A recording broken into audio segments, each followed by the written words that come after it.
Hey, hey, hey, hola, mi nombre es Shaula Montaz, bienvenidos una vez más a Potenciando Sin Filtro, por audio desde las plataformas preferidas, las mías son Spotify y Apple Podcasts, y quienes nos están viendo por YouTube, también recuerden que si están en la República Dominicana nos pueden ver por Mango TV. Muchísimas gracias por todo su apoyo, yo no puedo creer que ya estoy en los episodios 60, voy a durar hasta los 70 diciendo lo mismo en cada intro, pero es que estoy muy agradecida. Y el día de hoy estoy mucho más agradecida porque tengo un tiempo queriendo coordinar esta entrevista, primero presencial cuando él estaba aquí en el país y ahora de manera virtual que está en una nueva aventura en Guatemala, pero finalmente se dio. Yo soy fiel creyente del tema de las energías y que las cosas pasan cuando tengan que pasar y específicamente cuando son este tipo de encuentros. Hoy está conmigo mi amigo Alan del Monte, que estuvimos juntos en el colegio, estudiamos juntos en la misma universidad, pero sorprendentemente la vida nos acercó un poquito más para contarnos nuestras historias y aprender de cada uno luego de todas esas aventuras. O sea que siento que fue muy fortuito porque nos permitió vivir cosas para contarlas. Hola Alan, ¿cómo estás? Shaula, finalmente por aquí, súper contento, de verdad que Yo sí. también, yo también. Tú sabes que yo estaba buscando, yo como que, ¿cómo presento a Alan? Si él mismo, en su blog, me encanta cómo te describes, porque tú dices, mira, yo no tengo una definición adecuada con roles y adjetivos. Y empiezas como tremendo storyteller que eres a hablar de ti desde este momento. Y me gusta mucho, quizás porque te conozco, pero se siente cuando te leemos de que estás hablando del momento actual, o sea, que se describe a un Alan actual, que no es una biografía que perdura, sino una biografía que te hace ver lo que estás pasando en ese momento. Y me encanta. Y me encanta también cómo ahí resumes muchas cosas, no es de lo que eres, sino de lo que has hecho, para que nos deje esa curiosidad de seguir conociendo de ti. O sea que, good job, me gusta, me gusta. Pero, Tú sabes que yo detesto autodefinirme, ay, eso porque es siento que horrible. cuando uno se define, uno se limita. Totalmente. Y sobre todo, y sobre todo cuando uno se define basándose en experiencias pasadas, que a veces la gente vive del pasado. Dice, mira, yo fui tal cosa. Oye, eso pasó hace 10 años, 15 años, ya tú no eres esa persona. Ya, oye, ni siquiera hables de eso. Trata de crear cosas nuevas para que te puedas autodefinir nuevamente, tú sabes. Sí, sí, Y yo vivo en te ese reto, entiendo. tratando de decir, ok, ¿qué soy hoy? Porque ya hoy no soy lo que fui hace 10 años, quizás, cuando fui a Yemen, como estábamos hablando hace unos momentos. Exacto, te iba a decir, cayó en el clavo, porque justo estábamos hablando de quiénes éramos hace 7 años. Como dicen muchos psicólogos que uno cambia cada 7 años. Justo tú y yo ahora antes de iniciar nos cuestionábamos quiénes eran. ¿Y qué tú puedes decir de ese Alan de hace 7 años? Y súmale después 14. Mira, vamos a empezar por el Alan de 14. El Alan de 14 estaba recién graduado de la universidad que tú y yo asistimos, que fue Manhattanville College en Nueva York. Mira, ese era un Alan que yo no te puedo explicar las ganas que tenía de conquistar el mundo. Yo en esa época lo que me leía eran a Jack Kerouac, a On the Road, es decir, esos libros que me mantenían como una especie de sentimiento que yo estaba a punto de Revolución lanzarme a interna, una revolución posibilidad, interna. revolución interna. No tenía ataduras de ningún tipo, estaba suelto, decía, wow, mira, yo me gradué, ya yo puedo hacer con mi vida lo que yo quiera. Y esa era una energía que yo no te puedo describir, las ganas que me daba eso de estudiar, de conocer, de viajar. En esa época yo estaba fajado estudiando árabe, recuerdo, era una obsesión con el mundo árabe que había nacido por un viaje a Marruecos que había hecho un año antes o 2 años antes. Yo fui a Marruecos y me quedé embelesado con todo. Fue como si entré a un mundo nuevo y maravilloso para mí, desconocido, una realidad paralela que yo ni siquiera tenía, tú sabes, la mínima idea que existía. Y luego entonces, cuando regresé de Marruecos, empecé a estudiar árabe. Yo dije, yo tengo que volver al mundo árabe y vivir allá. Si no quiero viajar por el mundo árabe y pasarme 14 días, no, yo quiero vivir allá. Wow. Yo, a partir de ahí, empezó una fascinación por toda la literatura del mundo árabe y encontré un libro en un momento de Tim McIntosh Smith, un libro extrañísimo, es decir, el tipo no, nadie lo conoce, apareció en una vieja librería de Boston, que yo estaba en esa época viviendo en Boston, justo después que me gradué, haciendo mi maestría. Y cuando lo leí, me quedé, óyeme, fue un flechazo al corazón que me dio Tim McIntosh, porque él vivía en Yemen desde hacía años, y lo que me contó fue de este mundo maravilloso, desconocido, donde este grupo de hombres y mujeres que vivían allí básicamente no tenían mucho contacto con Occidente y todas esas tradiciones, costumbres, cultura que se había mantenido viva, seguía actualmente igual que hace 500 años, 1000 años, tú sabes. se vestían de la misma forma, el tipo de casas en que vivían continuaba igual, las tradiciones se habían mantenido muy, muy intocadas. Y dije, yo tengo que coger para allá, tengo que coger para allá. Y me pasé 2 años terminando mi maestría y soñando con viajar allá. Pero ¿por qué el tengo que? O sea, en ese momento no existía, bueno, por lo que me cuentas, no existía una razón per se como puntual de que porque voy a investigar esto, sino, pero ese tengo que, aparte del sentimiento curioso, aparte de la curiosidad que despertó en ti, ¿qué más pasaba dentro de ti que te hacía sentir este próximo paso como una necesidad? Mira, a veces las cosas en la vida son difíciles de definir. Yo lo que sentía era un sentimiento que me movía hacia adelante, ¿no? No había una razón muy racional de decirte, bueno, mira, yo voy a ir a estudiar la sociología de la mujer yemenita, porque me parece muy interesante. Para nada. Era simplemente un sentimiento de, mira, ahí en ese país o en esa región hay cosas desconocidas que yo no tengo ideas que son, a las que yo me siento muy atraído, y era desde la política hasta la sociología, hasta las historias, ¿verdad? Las historias que yo leía de ese país, las relaciones entre hombres y mujeres me parecían fascinantes. Era un todo, ¿no? No era simplemente algo en particular. Y hay veces que uno simplemente siente como un llamado, es como un calling, ¿no? Wow, sí. Que uno a veces no entiende por qué.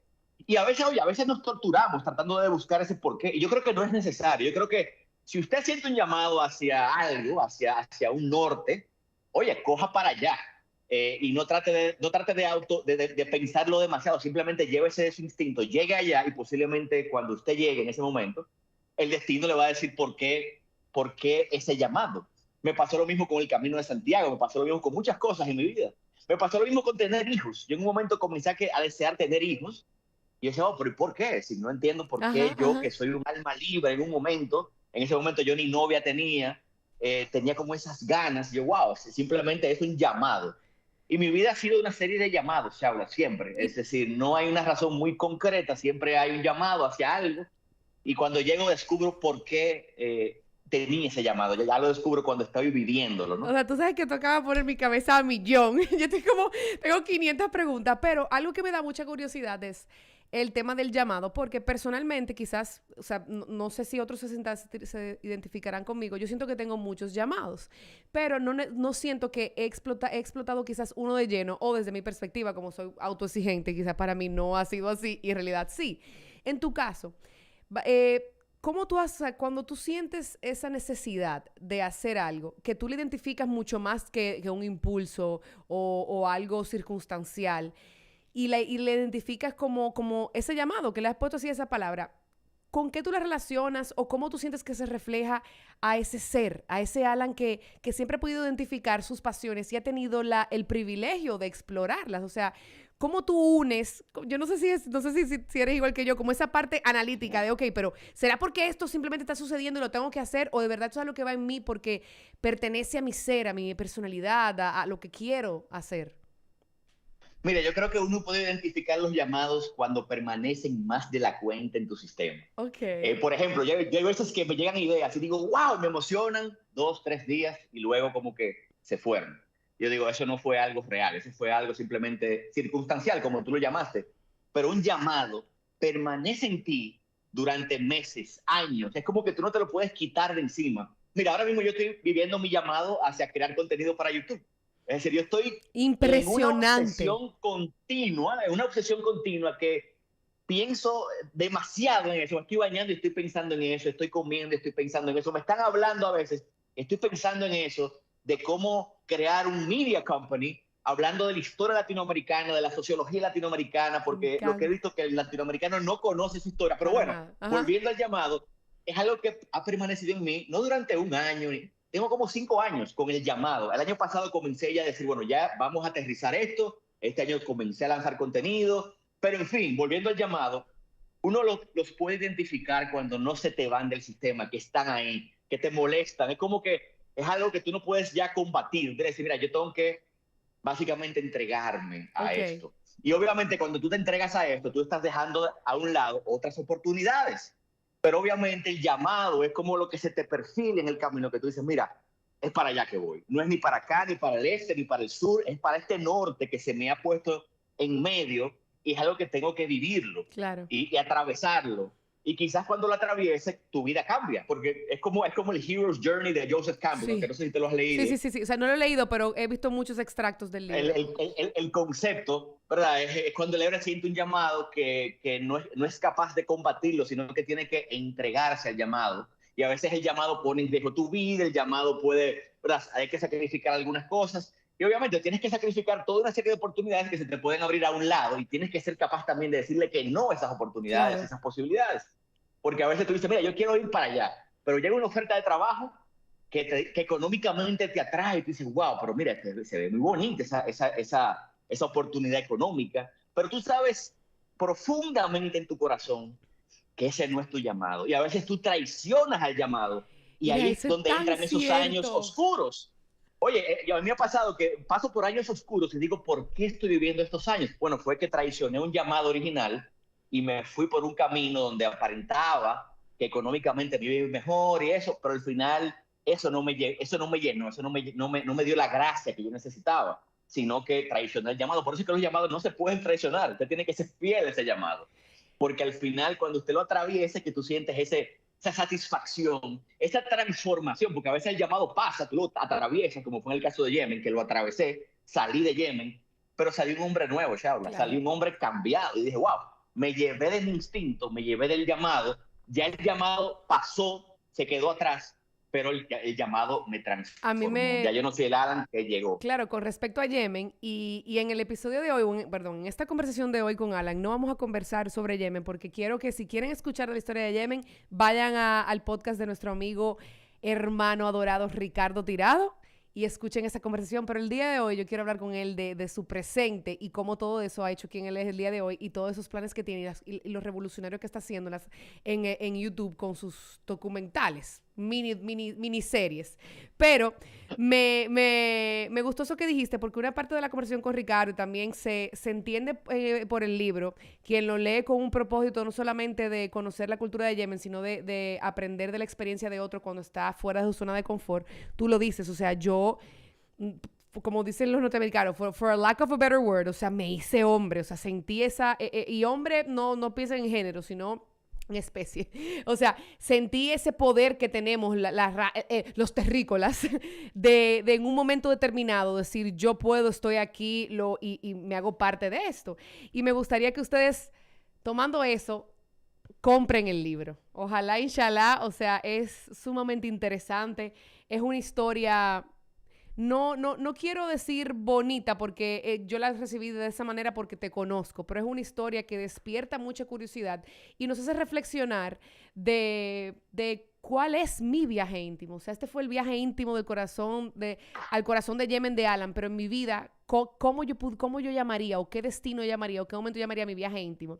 Y en ese llamado, desde el 2009 que estuviste en Yemen, yo sé que o sea, te estoy haciendo hacer un timeline loquísimo, pero desde el 2009 hacia acá, que Alan del Monte ha pasado por muchas transiciones personales, profesionales, físicas, o sea, tú eres un maratonista también, tú tienes todavía tu background de tenis de mesa, no tenis de mesa de que estamos jugando con los primitos, sino a otro nivel que requiere disciplina, no porque el de los primitos estés mal.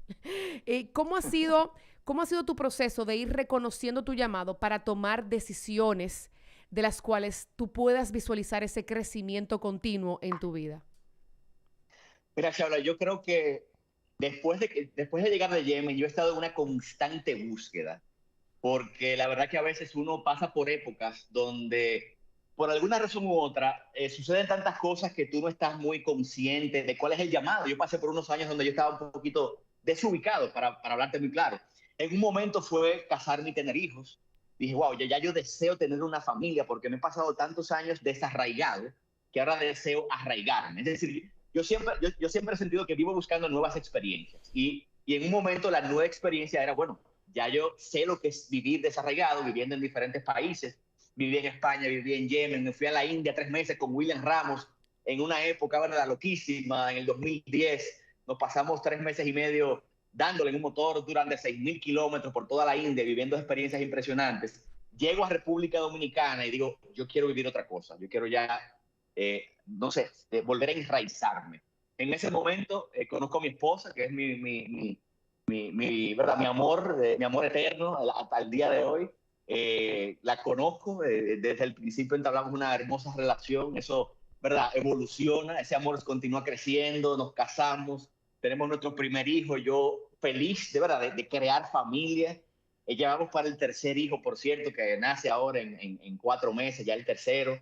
Y esa fue una época como de crear una fundación familiar, ¿no? De crearla, porque eso es otra experiencia que conlleva otro tipo de mentalidad, ¿no? Y de paciencia y de tolerancia y de buscar una estabilidad para darle a esos niños y a esa esposa cierta tranquilidad, ¿no? En todos los aspectos.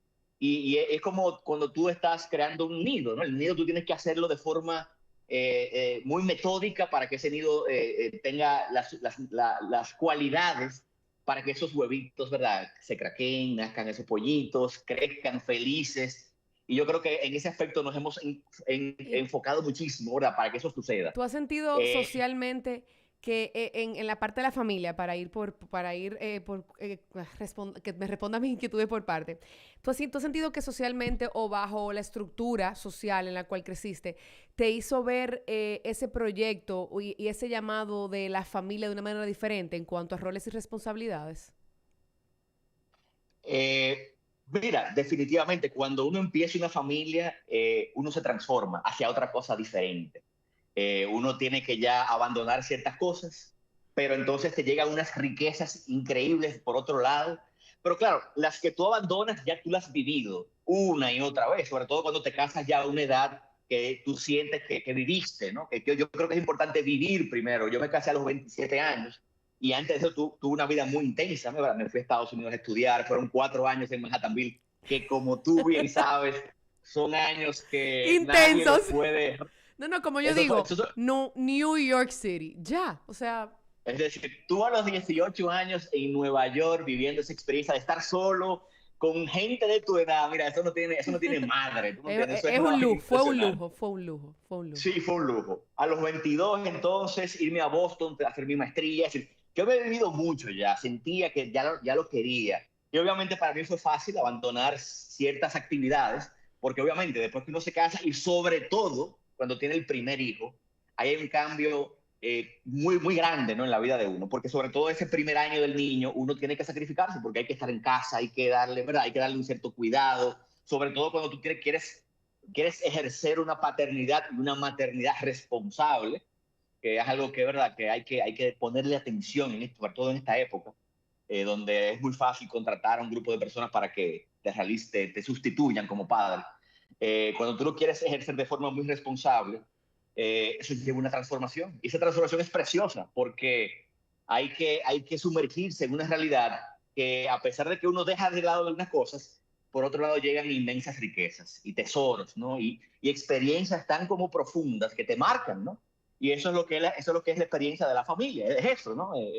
Tú sacrificarte y darle el todo a este grupo de personas que estás ahí engendrando y relacionándote, y eso es precioso. Por eso es algo que la humanidad, yo creo que desde que llegó a la Tierra siempre se ha dado, ¿no? El concepto de la familia, ¿verdad? De reunirme con una persona y tener esos muchachitos y protegerlos y embrace them, ¿no? Qué chulo. Entonces después, o sea, tú comentabas cuando te interrumpí, que primero sentiste ese llamado de familia. O sea, eso fueron pequeñas transiciones que fueron pasando en tu Claro. vida, ese llamado de familia. Luego, tienes tu familia, tú duraste un tiempo aquí, yo recuerdo, en el país. Se publica el libro, pero te veía muy Sí, mira, inquieto. en esa época yo estaba escribiendo, porque obviamente la parte familiar es una parte de la variable de lo que es la vida. Yo Ajá. estaba también, por otro lado, escribiendo mi libro, impulsando unos negocios familiares allá en República Dominicana, Trabajando en pero el siempre ecosistema en buscando, República Dominicana emprendedor, o sea, impulsando sí, siempre comunidades. buscando crear. Lo mío era siempre, yo lo que amo es contar historias, ¿sabes? Yo soy Te es decir, si yo entiendo. me pudiera dedicar el día completo a contar cuentos, a contar historias, a narrar, a investigar, esa es mi pasión. Y en esa época yo estaba haciendo eso, yo estaba escribiendo artículos para el Diario Libre semanalmente, estaba escribiendo el libro de Yemen, que no fue una tarea fácil. La gente cree que escribir un libro, mira, es un cachú. Y escribir un libro bien y hacerlo bien. Y ahí voy a hacer una separación. Hay gente que escribe libros, que lo publica y no se busca un editor, no busca ayuda, lo hace sin mucha, ¿verdad? Pensando que cualquiera lo puede hacer. Yo lo hice de la forma más tradicional, que fue, me busqué un editor de Alfaguara que resultó ser el tigre más exigente de la bolita del mundo. Es decir, ese tipo no tenía, ¿verdad? Yo a los 3 años de estarlo escribiendo, me dije, está listo. Cuando me reúno con él, me dice, bueno, hermano, mire, a usted le falta, porque aquí podemos mejorar la estructura, podemos mejorar el storytelling, podemos hacerlo un poquito más engaging. Y yo, vamos arriba. Pues duré 3 años más con él. Y era un trabajo de back and forth, back and forth. Su nombre es José Fernández Pequeño. Para mí posiblemente es el mejor editor de Latinoamérica por lo que viví con él, lo que me enseñó, porque oye, me enseñó a expresarme de una forma mucho más organizada, a conceptualizar mejor mi storytelling, a cómo hacerlo más engaging. Y la verdad que es el que puede contratarlo, mira, se gana un tesoro, porque el señor, bueno, es un señor con mucha experiencia, Premio Nacional de Cuentos en República Dominicana, cubano pero radicado en Miami ahora mismo. Y él me guió hacia otro nuevo nivel de conocimiento en cuanto a cómo contar mejores historias. Publico el libro, pero como tú bien sabes, en esa época también estaba muy inquieto, quería como regresar y construir comunidad, como que regresar a la parte social, pero de una forma ya como más constructiva, que no sea nada más saliendo y mira... Como uno dice, más adulto, quiero ir a un ambiente más adulto. Sí, no, identificando personas en el camino también que me aporten. Dije, mira, vamos a hacerlo esto de forma un poquito más metódica, vamos a hacer lo que hace Shaula. Yo empecé el podcast de Planeta Íntimo. Yo dije, mira, la mejor estrategia para conocer gente es lanzando un podcast. ¡Te entiendo! En esa época, Shaula. No, en esa época la plataforma... porque fue hace 5 años, es decir, había mucho menos competencia. El mundo del podcast estaba en Santo Domingo en pañales, no en Estados Unidos, pero en Santo Domingo estaba en pañales hace 5 años. Y yo identificaba gente que yo quería conocer y decía, mira, voy a entrevistar a esta persona. ¿Qué pasa? Pero después de ahí no lo soltaba, Charles. Le decía, mira, te voy a meter en un grupo de WhatsApp para que conozcas a los invitados anteriores. Y mire, de vez en cuando nos vamos a reunir. Pues duramos 1 año y medio más o menos reuniéndonos todos los miércoles. Ese grupo de entrevistados, que eran gente 1A, tú sabes, y esa fue la fundación de lo que hoy es Planeta Íntimo, que sigue vivo increíblemente. El podcast en un momento murió porque me empecé a hacer, ¿verdad? Me fui a otros proyectos y demás, pero quedó la comunidad. Y todavía el día de hoy somos como 150 miembros de personas que de vez en cuando se reúnen todavía. Sí. Hay un chat activísimo que tú eres parte de él. Y la verdad que es una comunidad súper bonita y me ayudó, como que dice, a introducirme, me enseñó a crear comunidad y le dio origen a Startup Grind. Que Startup Grind fue, como que dice, ya la culminación de esa comunidad, que fue una organización patrocinada por Google que llega al país y donde ya se realizaban los eventos en vivo. Es decir, ya no era un podcast, sino que era un podcast, pero ya con 200 personas in the room. Y en esa experiencia también tuve que aprender a comunicarme mejor, porque yo hablaba muy rápido, hablaba como medio a veces... Te entiendo. ¿Verdad? Medio desorganizado. Y aprendí en Startup Grind con ya ese público enfrente a tener que hablar más despacio, cogí clases de comunicación, es decir, tuve que invertir un poquito también en la construcción de la persona pública de Alan. Y bueno, ya después me voy ¿verdad? Aparece otra oportunidad, llego a Costa Rica, me paso 2 años y ahora estoy en Guatemala. No sé si tú quieres cogerlo por ahí. Sí, no, o sea que a mí me sorprende mucho. Me sorprende, no. Te admiro mucho por la resiliencia con la cual has enfrentado los cambios.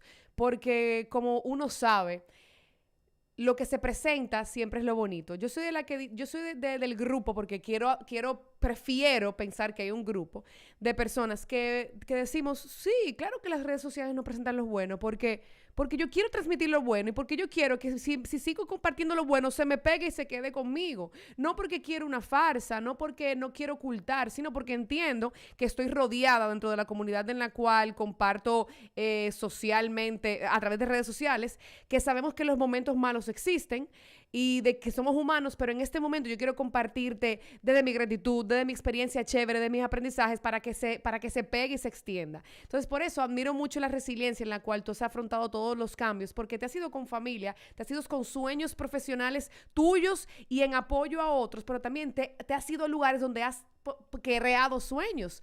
Y en esa creación de sueños hemos visto una transformación de Alan hacia este YouTuber, porque ya es una profesión, porque el YouTuber no es porque yo subí un contenido, no, yo estoy creando, yo estoy entendiendo una plataforma, el alcance que tiene, la fuerza que tiene. O sea, ya digo, yo que lo veo así, o sea, el YouTuber ya no es y no se debe de ver solamente como una persona que postea un video, sino de que te está agregando un valor en una plataforma que tiene un fin.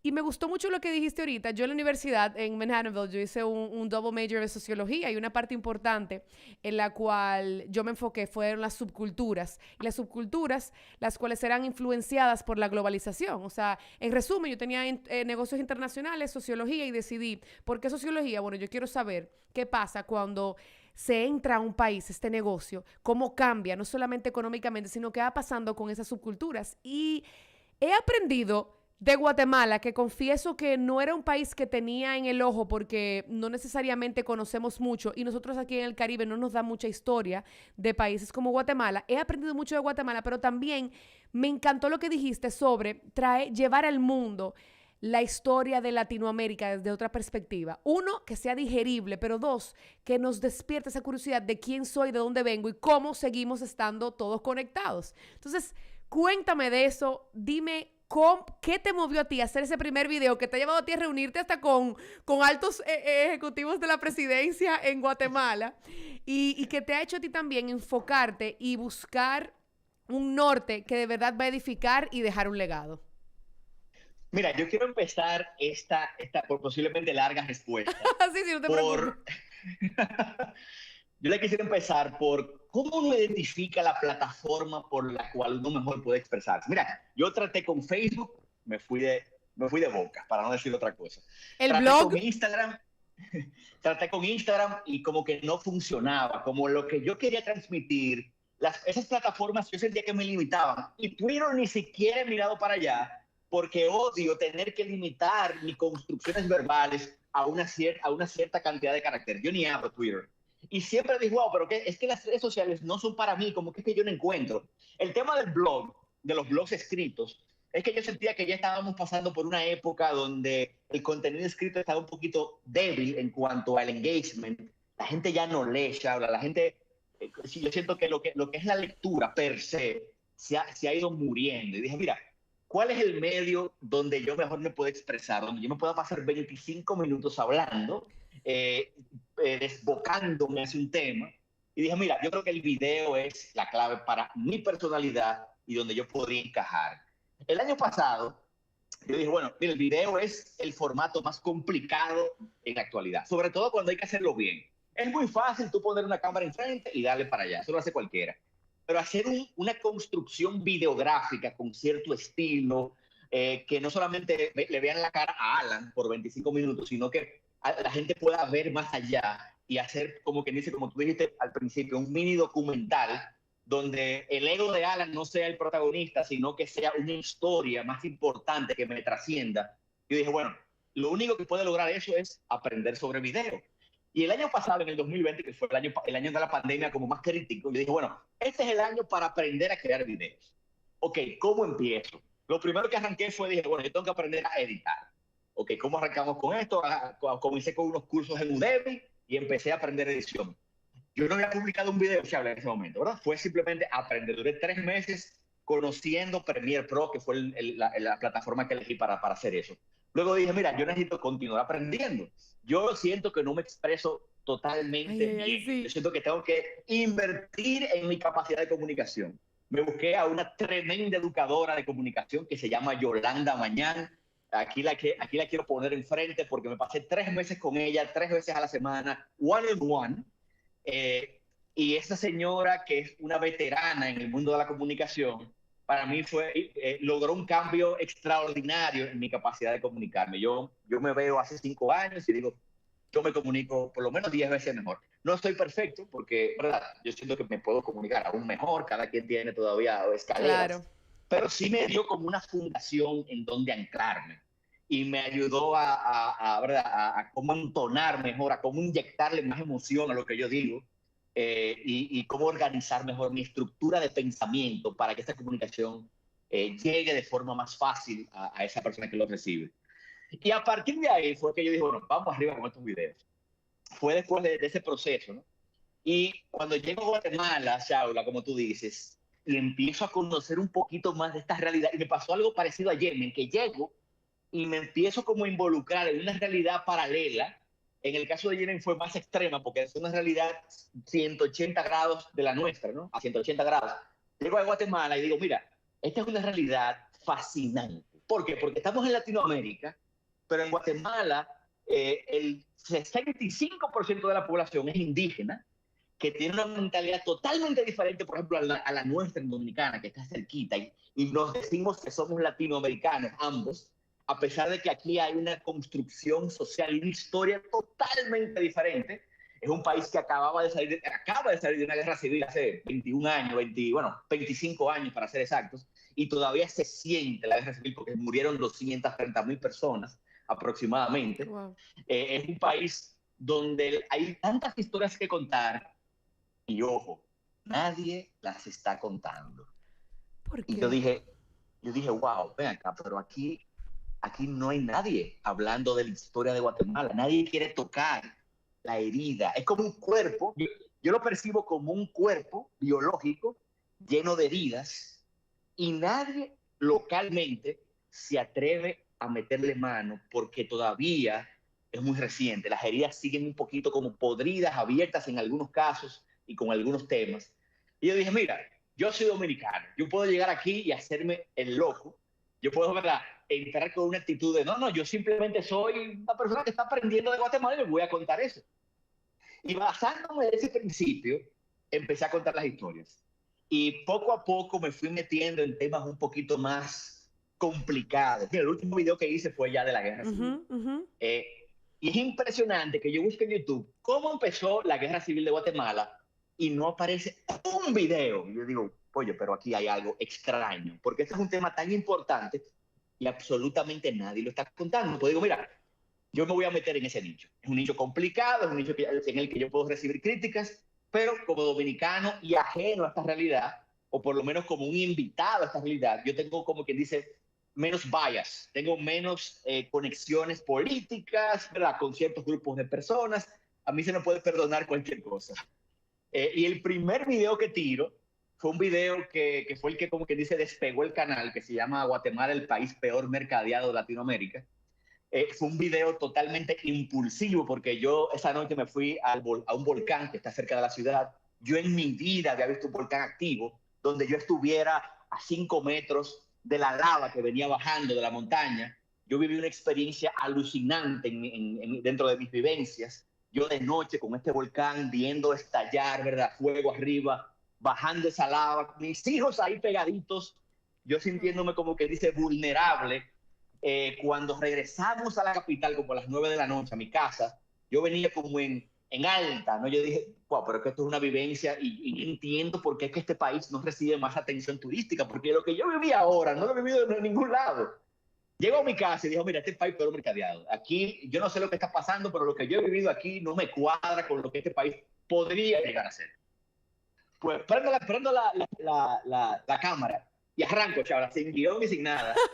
Y arranqué con una diatriba. Miren, señor, este país fue mercadeado por X y Y razón. Aquí hace 10 años había muchísimos crímenes, ya Guatemala está muchísimo mejor.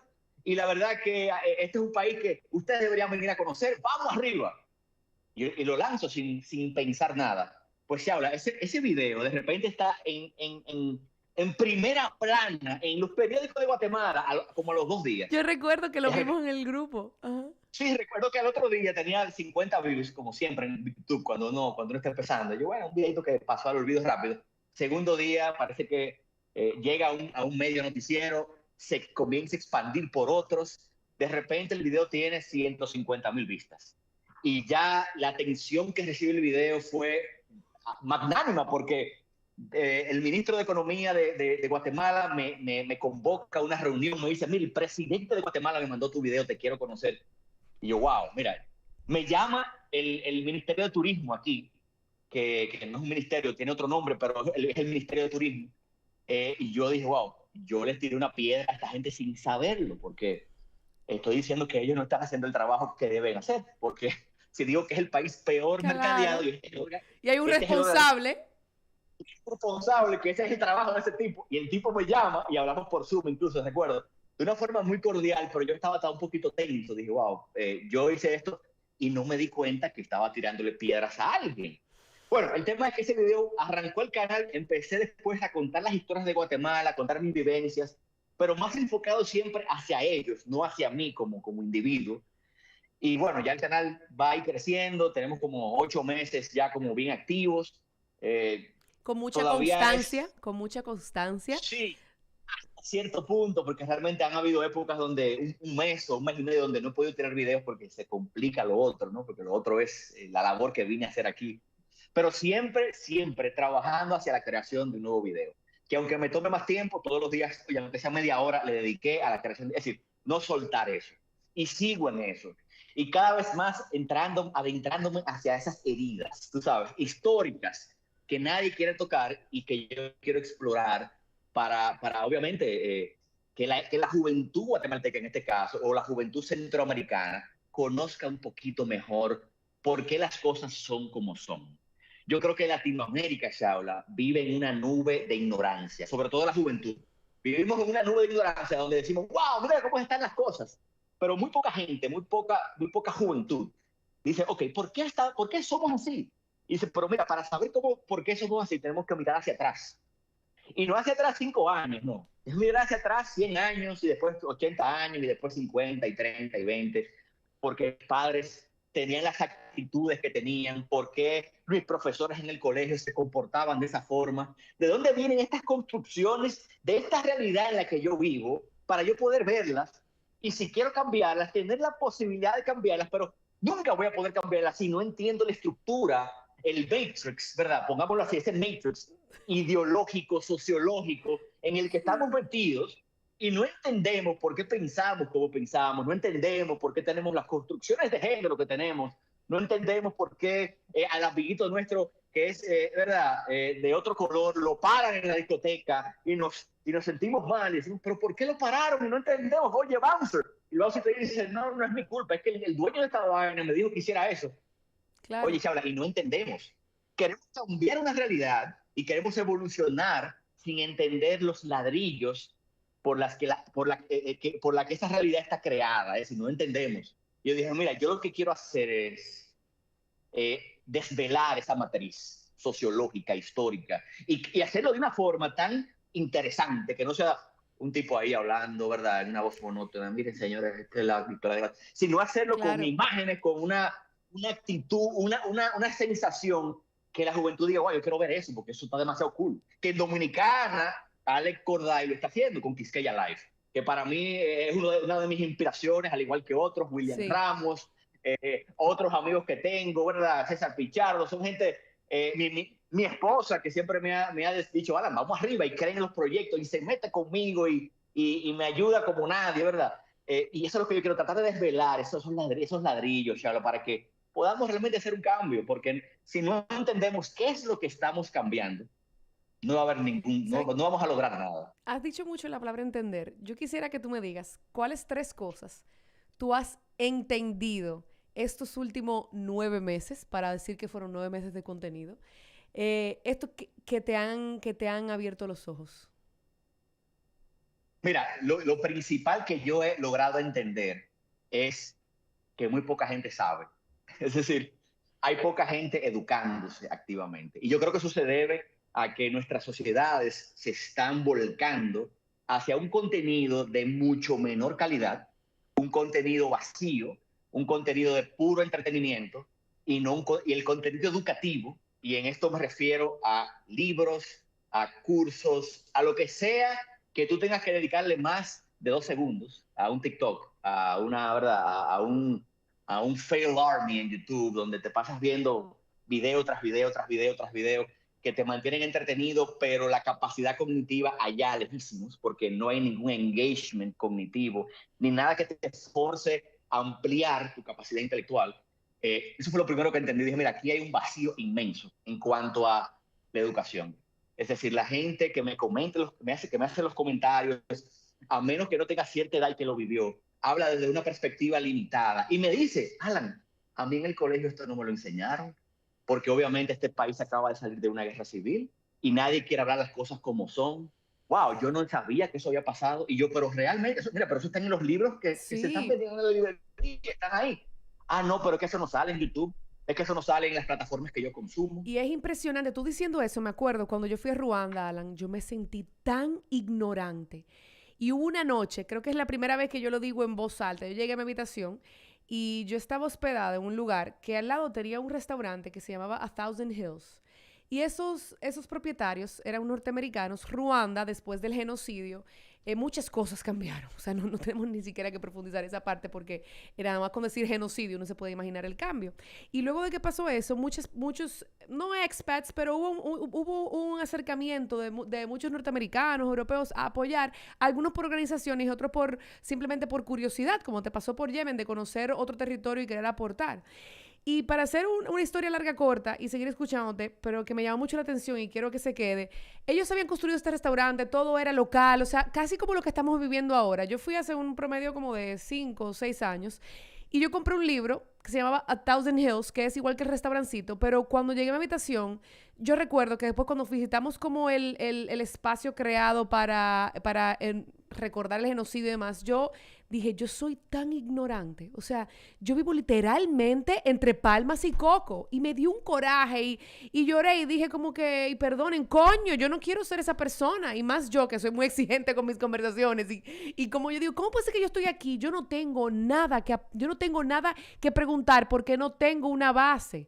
O sea, porque aparte de, cuéntame, no tengo nada. Y me dio mucho coraje de que no porque sea ese país en África, sino de que momentos históricos tan importantes no estemos conectados para aprender de ellos. O sea, independientemente del continente que haya pasado. Entonces, imagínate, cuando de repente yo veo un video de Guatemala, yo digo, señores, pero eso estaba en un avión, y yo no sabía eso, y yo conozco personas de Guatemala, y yo estoy influenciada, seguro, por muchísimos temas o sea, temas gastronómicos por países de la región, y yo no conozco esa historia. A mí, personalmente, me causa como una impotencia, pero me alegra que yo digo, ok, hay gente haciendo su trabajo, porque no puedo hacer todo. O sea, que gracias por eso. Mira, yo creo que el caso que tú mencionaste ahora, el de Ruanda, es Ay, interesantísimo. a mí me encantó ese país, Porque lo amé. justo anoche yo leí que una de las debilidades más grandes que tenemos como seres humanos es crear ciertas precondiciones, es decir, tener prejuicios no de individuos, sino de grupos de personas. En el caso de Ruanda, lo que comenzó a suceder fue que los Hutus y los Tutsis, que eran las dos tribus más grandes de ese país, empezaron no a conocer al individuo, que era su vecino, y a tener empatía con el Ujú, individuo, ujú. sino que empezó una división social tan profunda que ya el Hutu o el Tutsi, Ya ya yo sé. no lo veía como un individuo, No, no, yo lo veía no. como un grupo Un de inmenso de extraterrestre. gente, Eso fue un extraterrestre, ¿no? Y que no valía nada y que tenía unas ciertas precondiciones morales de juicio históricas, y lo que yo quería era agarrar un machete e irme a la casa del vecino con la que yo había vivido toda la vida y partirlo en dos pedazos, ¿no? Y ahí en ese proceso se murieron, creo que 1 millón de gente fue Sí, sí, el sí, sí, costo sí. total de las muertes Ujú. de los Hutus. Y no pasó ahí, también pasó con Hitler en el 45, donde un grupo de alemanes empezaron ¿verdad? Hitler empezó a deshumanizar a varios grupos de seres humanos, desde los judíos hasta los gitanos, hasta los homosexuales, y llegó un punto donde ya este grupo de personas no eran vistos como individuos que tienen familias, que sienten, que les duele, ¿verdad? Que tienen las mismas necesidades humanas que yo, sino que fueron deshumanizadas. Y yo creo que eso se da, esa condición social se da cuando la educación llega a un nivel tal donde yo no soy capaz de ver nuevamente en la matriz de donde yo estoy viviendo, de mi realidad como es, sino que ya yo estoy precondicionado por mi limitada capacidad cognitiva de ver al otro como es, como tal, ¿verdad? Y ya yo empiezo a hacer como shortcuts, ¿no? Como atajos, perdón. No, Yo tranquilo. empiezo yo empiezo a construir atajos que básicamente lo que hacen es simplificar a ese grupo de personas y decir, mira, los judíos son terribles, los homosexuales, ¿verdad? No merecen estar vivos, y, y los gitanos, lo peor del mundo. Claro, yo quizás no conozco ni una de esas personas, no tengo ni siquiera el conocimiento real de que son seres humanos al igual que yo, y ya esta persona, este influenciador, terrible, Sí. ¿verdad? Y malvado, como lo fue Hitler, me dice cómo pensar. Y yo creo que el contenido que debemos consumir, sobre todo en esta época del mundo en la que estamos todos divididos y tribalizados, porque las redes sociales, en vez de unirnos, lo que han construido tribus. En Estados Unidos Sí. lo vemos muy claramente, los demócratas, los republicanos, y dentro de cada grupo hay subgrupos que están unos en contra de otros, porque nos reunimos en nuestras burbujas digitales y ahí nos quedamos. Y vemos, y entonces simplificamos al otro, porque, oye, dejamos de conocerlo. Ah, fulano en Facebook dijo algo que no me gustaba, lo borro. Y voy filtrando mi realidad cognitiva, porque a lo que yo le presto atención, sí, a lo que yo le presto atención es lo que va construyendo la forma en que yo percibo la realidad. Y después cuando veo otro tipo de gente en la calle, oye, por la que ya yo perdí el contacto, porque ya ni lo sigo en Facebook, ni sé cómo piensan, y ni siquiera trato de entender por qué piensan como piensan, ya yo lo deshumanizo. Y yo digo, mira, los demócratas son unos HDP, ¿no? Ya estos tipos son lo peor del universo. Y segmentamos. Porque obviamente ya yo filtré, sí, ya yo filtré mi Facebook, ya yo filtré mi Instagram. Voy a borrar a todo el que diga tal cosa, como yo veo a veces en las redes sociales, y realmente se llevan a 15 gente de encuentro, 20 gente que dijeron algo negativo contra el movimiento LGBTQ, ¿verdad? Y ya yo no lo sigo. Y entonces pierdo el contacto de por qué piensan, cómo piensan, y cuando lo veo en la calle lo que quiero es darle un empujón, darle una galleta, porque ya yo no hago empatía con ellos, porque ya yo filtré mi pequeña burbuja y yo construí mi matrix mental para solo encajar con este pequeño grupo de gente y decir que aquel es malvado. Y yo creo, Shaula, que debemos, crear contenido que hable de la realidad como es, y no es fácil, oye, es un reto. A veces la gente dice, tú eres izquierdista, Alan, porque ese video de Che Guevara, óyeme, ahí se te vio tu realidad, tu esencia. Yo, mira, yo traté de hacer este video de la forma más estructurada posible.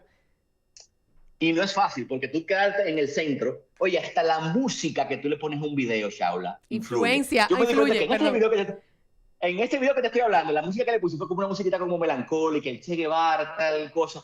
Lo estás poniendo como un mártir. Lo estás poniendo como yo me imagino. Lo estás martirizando. Y yo, wow, mira, hasta la música que yo le coloco a ese contenido crea una sensación. Claro. Que ese objetivismo me lo inclina hacia un lado o hacia el otro. Y hasta eso tú tienes que pensar antes de tú empujar un contenido hacia afuera. Ya sabemos que punto número 1, has entendido a la fecha de que no nos estamos educando, y lo que estamos recibiendo, o aquellas personas que están creando contenido, han perdido un poquito del interés de poder regresar a nuestra historia. ¿Qué otra segunda cosa has entendido a la fecha? Wow, tú no eres fácil, Chabla. Bueno, nuevamente yo creo que de las cosas que he entendido es que, y bueno, yo no sé si esto se relaciona tanto con la parte de lo que he comprendido sociológicamente, pero yo creo que volviendo al tema de la creación de contenido como un ejercicio, otra de las cosas que he logrado entender, que antes me reía, era el famoso burnout que los influencers o la gente que creaba contenido sufría. Yo decía, wow, pero ¿verdad que te pagan sin vergüenza? Porque tiene 1 millón de gente en YouTube y no es capaz de admitir que, oye, que lo que está haciendo es algo impresionante y privilegiado. Y lo que está quejándose de su capacidad de continuar creando y de que está cansado. Mira, yo lo viví este año. Lo viví este año porque al principio se me hizo sumamente difícil, oye, recibir críticas, Shaula. Sí. Uno piensa qué raro, que no me lo hubiese imaginado de ti. Mira, uno aprende. Mira, no, porque tú tienes un contenido y de repente te llegan comentarios que te hieren y que te hacen cuestionar que lo que tú estás haciendo, si lo que tú estás haciendo está correcto o si tú estás contando la historia de la manera correcta. Y al principio, cuando tú no estás muy acostumbrado, tú tienes que mantenerte creando contenido para continuar impulsando tu proyecto hacia adelante y al mismo tiempo creando esa comunidad que en muchos casos es sumamente positiva, la gente que te llega, pero hay gente que te tiran unos ramplinazos que tú tienes que apararlo con mucha sabiduría. Porque a veces, mira, yo duré noches que se me fue el sueño, que leía un comentario a las 10 de la noche y a las 2 de la mañana estaba yo en mi cama, Dios mío, pero ven acá, yo estoy haciendo lo correcto, yo estoy creando, ¿verdad?, contenido realmente que está construyendo. Gente que me decía, mira, tú lo que estás haciendo es abriendo esas heridas que ya se están sanando. Y yo creo que no. Si la juventud no conoce esas heridas, o ahorita agarra otro cuchillo y sigue cortando el cuerpo, porque ni siquiera sabe que eso ya pasó y no conoce el dolor que eso causó. Entonces, eso fue otro aprendizaje de este año, que me enseñó mucho, ¿no? Y obviamente ya ahora estoy mucho más resiliente. Ya yo me blindé. Es decir, ya yo dije, bueno, mira. Como decimos en Dominicana, ya te resbala. Sí, ya me tuve que aprender a aceitar. Pero oye, coger ese aceite y ponérselo sí. Es un aprendizaje en sí. Es un proceso porque no es tan fácil. Tú tienes que aprender a recibir ese tablazo y decir, ok, mira, déjame voltearme. Totalmente. Yo no lo voy a coger personal. Totalmente. No es nada contra mí, ¿verdad? Aparecieron unos tipos que decían que yo era anti-mexicano porque por alguna razón en varios videos como que hablé de la historia de la Guatemala y México, que es medio complicada.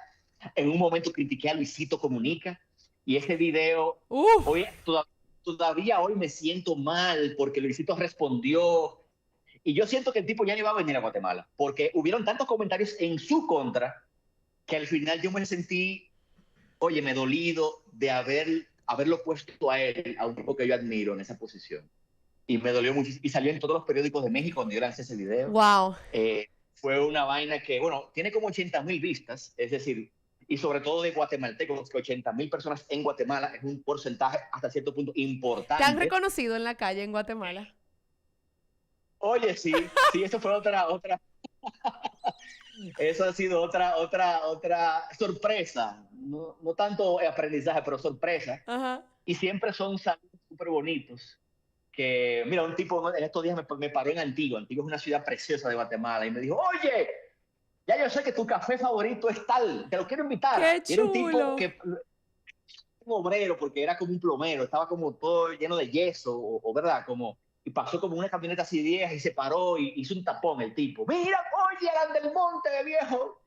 Y la verdad que me sentí súper como acongojado. Ajá. Porque decirme que de todos los videos y eso, y digo, pero mira, esto está llegando. Y eso ha sucedido como 15 veces. Ya hasta un Uber que me llevó a la comida, se quiso tirar una foto conmigo. Ya no, pero estoy impresionante. Pero tú sabes el poder de las redes sociales. Te lo pregunto porque es bonito también aceptarlo, es bonito aceptar y nos permite crecer de otra manera, aceptar que nos están reconociendo por nuestras pasiones. Y yo siento que o sea, aunque suene contradictorio quizás para algunos, es hasta humilde reconocer de que sí, estoy siendo, y uniendo todo lo que hemos conversado, que me siento muchísima gratitud, y como sé que él sabe que es tu café favorito, yo sé que lo tuyo es contar historias, quiero aprovechar y decir, o sea, hoy duramos este tiempo, pero reservar contigo desde ya otro momento para seguir conversando, pero sí quiero decirte que qué interesante es que uniendo todo, al final eres muy coherente en que sigues tu llamado. Te encanta contar historias, pero también reconoces los procesos de crecimiento que has tenido. Independientemente de que yo sé que todos hoy, los que nos están escuchando, aunque sea por Google, van a buscar a Alan del Monte para conocer lo que él ha escrito, lo que él ha hablado en otras plataformas sobre Yemen, va a entrar a su canal de YouTube. Si algo se queda de qué estoy haciendo para conocer desde donde estoy mi pasado. Y eso te lo agradezco muchísimo, porque si 2 personas nos escriben o nos dicen, nos comentan, o no tienen que hacerlo, no se les pierde esa curiosidad, yo siento que vamos logrando esa parte de ser más vulnerables y de ser más empáticos y saber que estamos todos conectados. O sea, te agradezco muchísimo por todo eso. De verdad que muy, muy privilegiada por haber tenido esta conversación justo en este momento de tu vida, que estás pasando por muchos cambios positivos y que puedo aquí documentarlo para cuando volvamos a conversar, decir, ¿te acuerdas de aquella vez? De verdad que sí. No, yo también quiero reconocer tu trabajo, Shaula. Definitivamente, porque tú eres una gran admiración para todo el que te conoce. Yo siempre admiro tu trabajo. Y es interesante que en el colegio como que nunca compartimos tanto. Yo te llevaba con un par de años. En la universidad tampoco, porque tú entraste justo después que yo salí. Pero a pesar de eso, siento que tenemos una conexión que no se basa en experiencias vividas, sino como en una admiración de mi lado siempre, ¿verdad? Viva. Gracias. Y reconozco muchísimo la labor que estás haciendo con tus entrevistas, con tus proyectos ya creativos que son impresionantes, que ya yo lo he vivido. Sí. Y recuerdo que he jugado tu juego varias veces, que no es un juego, una herramienta de conversación. Ajá. Una experiencia existencial. Interesantísima. Y para mí, oye, crear ese tipo de productos es increíble. Es increíble Gracias. lo que estás haciendo y de verdad que yo Gracias, sé que vas a Alan. llegar, tu nombre va a sonar en toda Latinoamérica Ay, muy pronto. gracias. Así que enfocada, continúa creando contenido de valor, que tú eres una de Tengo que esas aprender a recibir. lumbreras. Gracias. Así que, No, de nada, verdad quería que dejar sí. eso muy claro. Muchísimas gracias, Alan. Espero que todo siga fluyendo como deseas, que tu familia siga creciendo en salud. Te quiero muchísimo, te admiro. Yo sé que esa es la primera conversación que se nos da de muchas otras, que como somos dos parlanchines, tenemos que llamar a Yolanda para que nos haga una estructura y podamos dividirla ir por parte como Jack. Pero de verdad que muchísimas gracias, Alan. Gracias por estar aquí, gracias por tu tiempo. Y a ustedes, gracias por escucharme. Mi nombre es Shaula Montaz y esto es Potenciando Sin Filtro desde Guerra Films. Gracias, Alan. Wow, Oye, tengo como 500 preguntas, pero gracias. seguimos.